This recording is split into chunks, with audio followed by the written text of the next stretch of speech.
Okay, we've got here a trio of ZT knives, zero tolerance. Now, two of them I own, and one of them, this guy here, is what we're really going to talk about today. This is on loan from Alex over at the Watch and Cut channel. This is the ZT0545. And we're going to talk mainly about this one, but I wanted to talk a little bit about some of the older ZTs. And a lot of people, when we talk about ZTs, if you've been in the knife collecting enthusiast market for a while, a lot of times you're going to hear people talk about older ZT and how we liked older ZT better than we do new ZT, because new ZT is a little bit boring, kind of just the same regurgitations over and over.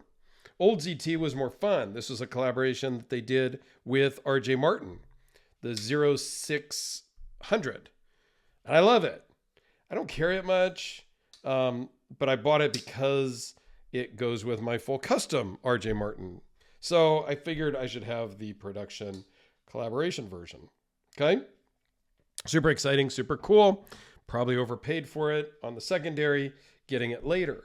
Now this is the 0454 CF for carbon fiber.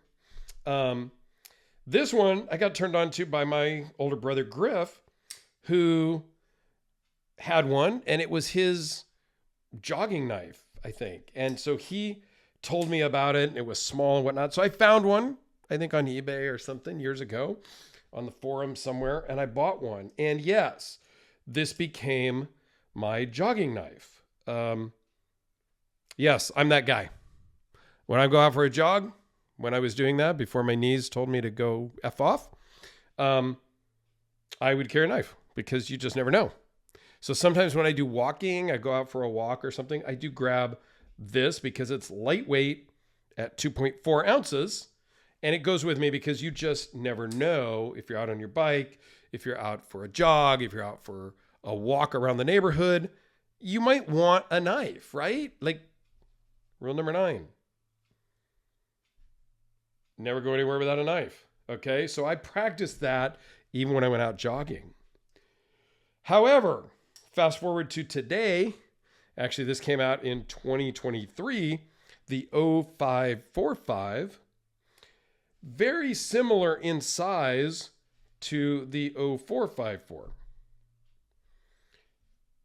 A little bit different blade shape and some different materials. And we'll talk about all that. Spoiler alert, I really like this knife with one exception that we'll get to. So what we have here, I love the blade shape more so than this. I love the, I like this way better than this, other than the pocket clip.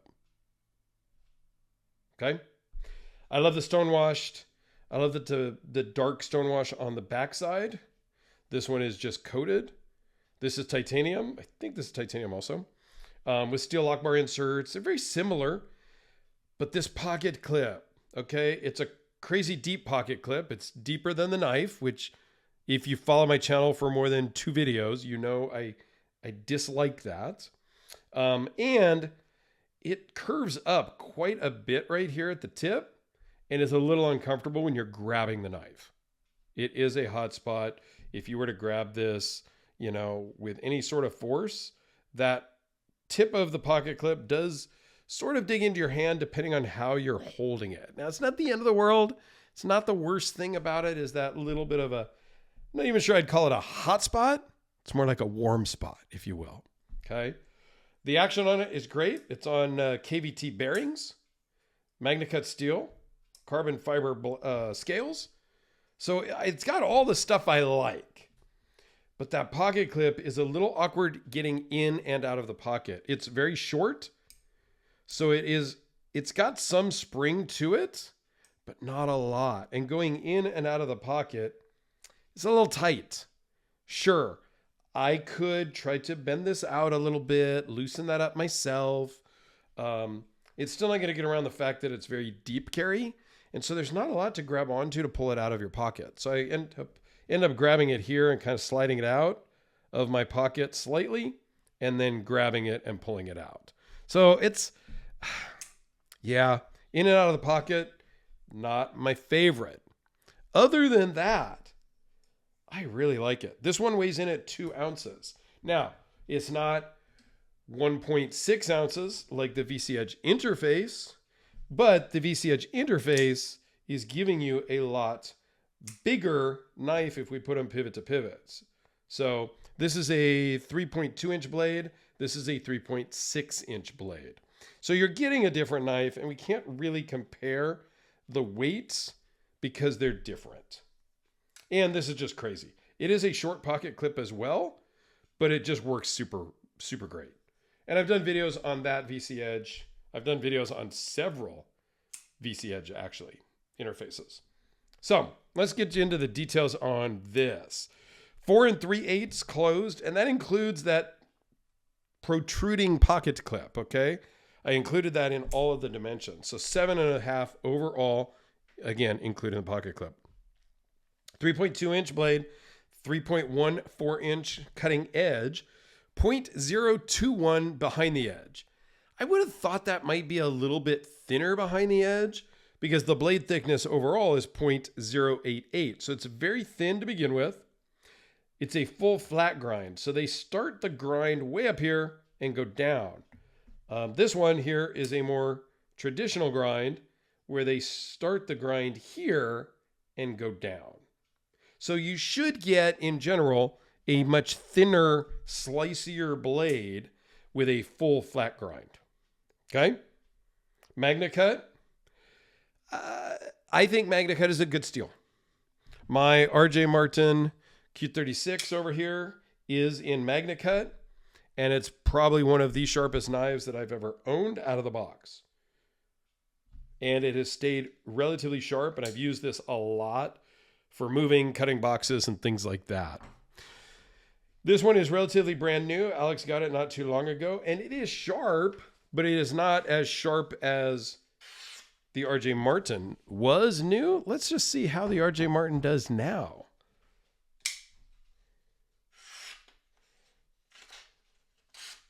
All right, let's do that again. So yeah, this thing has been used and abused and is not quite the sharpness that it was. And you can tell because it's ripping, not slicing necessarily. So let's get this one out of the way. And this is much sharper than the RJ Martin was. But the RJ Martin, again, is used and been used for several years now on a lot of cardboard boxes and things like that. So what that tells me is I need to get that touched up to bring back its razor sharpness. Yeah, 2 ounces.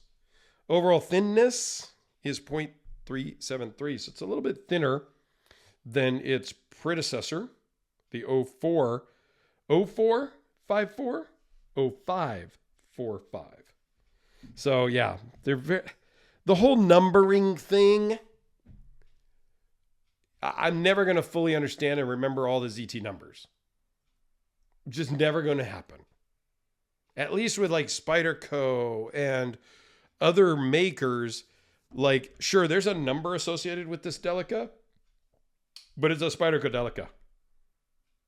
And it probably has G in the part number because it's glow in the dark. But yeah, it's a Delica. We don't need to remember the actual numbering of them all. But ZT does numbers. Kubi does numbers. Bestech actually has names for them also usually. So does Kubi. Like this is the KB237, but it's also known as the Carve. So they have numbers and names. I prefer the names because it's easier for me to remember. All right, so without rambling on too long, I really, really like this knife. It is about, well, on the ZT website today, and I don't talk about pricing that often. Pricing right now today is $272. You might be able to find it retailers a little cheaper. I did not go looking at Blade HQ and, you know, all of those places. So you may be able to get it a little cheaper, and I don't know what Alex paid. But these are US made. The ZT is still US made. I really like the shape. Like I said, it's the pocket clip that kind of bugs me on it. Here's the Kubi. And just because I did pull out the VC Edge interface. Let's get them butt to butt. So it's a little different animals, right? Totally different price ranges. $272, probably $1,200 or $1,500 these days. I think is his current offerings is about $1,500 on these. All carbon fiber though. So it's a different animal. Let me know your thoughts down below on this guy. I really like it. I might end up getting one at some point just because I like it so much. I don't know how I love this milling here. I don't know that that was necessary. Let me give you a close-up. I didn't do that. Very nice finish on the blade. The carbon fiber is kind of a matte carbon fiber, more so than on the 045. Seems to be a little more glossy, to me anyway. But I really do like this basket weave carbon fiber. Here is that pocket clip that I just do not like. I don't know if you could reverse that. Let's see, is there screw holes in the carbon fiber? There is. So there is a cutout in the carbon fiber for it and some screw holes down in there. So you can reverse it, but you have to take the whole knife apart to do that. So I don't love that aspect of it. That kind of makes it a negative to me. In that regard, just don't have a reversible pocket clip. There's some micro milling here in the lock bar relief. I love this. They call it their working finish, which I think is appropriate because this is going to hide any scratches from your pocket, any scratches from, using it, laying it down, working with it and whatnot. So I do love that aspect. All in all, I think this is a winner. And the pocket clip thing, that's more of a personal thing. I could get over it. I could still own and carry this knife with the pocket clip the way it is. So, and there are some that I will tell you that the pocket clip just sucks because it won't even go in your pocket. Or if you slip it into your pocket, you can't get it out. I try to be really clear about that. This is just more of a preference thing, but it does work. It's not the easiest to get in and out, but it's doable. I could totally carry this. So, Alex, thank you for lending this in. I was super excited when I opened up the box from him and I saw this in there because Alex never tells me what he's sending. So, yeah, it was super cool to get this. All right, let me know your thoughts. I do have a ZT playlist for sure. I'll put up in the corner. And thanks for watching.